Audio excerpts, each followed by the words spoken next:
সবাইকে good morning.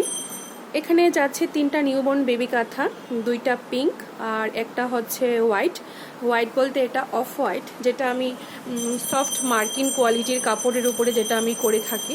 তো এগুলি একটা দিদির অর্ডার ছিল, তো এই দিদি পছন্দ করেছে ছবি দেওয়ার পরে। তো এগুলি আজকে দিদি আমি প্যাকিংটা এখন করে নেব, দিদি এসে নিয়ে যাবে। আর এখানে আমি অনেকগুলি নিউবর্ন বেবি কাঁথা এখানে রেডি করে রেখেছি, স্টিচিংটা বাকি, বাস পেন্সিল ড্রয়িং পর্যন্ত আমার রেডি করা আছে। তো যদি যাদের যাদের অর্ডার আছে আমি অবশ্যই শেষ করে দেওয়ার চেষ্টা করছি খুব তাড়াতাড়ি। তোমরা একটু ধৈর্য ধরো, আমি সব অর্ডারগুলো অবশ্যই দিয়ে দেব। তো এই হলো আজকের অর্ডারের কাজ। আমার কাজ প্রত্যেক দিন প্রতিনিয়ত হচ্ছে, একদিনের জন্য আমার কাজ বন্ধ নেই, তাও আমি সময় মতো শেষ করে দিতে পারছি না। তো যারা আমাকে উৎসাহ দিচ্ছ বা সবসময় আমার পাশে আছো, দিদিদেরকে আমি থ্যাংক ইউ জানাই। এভাবেই তোমরা আমার পাশে থেকো, আমি তোমাদের কাজগুলি ঠিক সময় মতো করে দেওয়ার চেষ্টা করছি।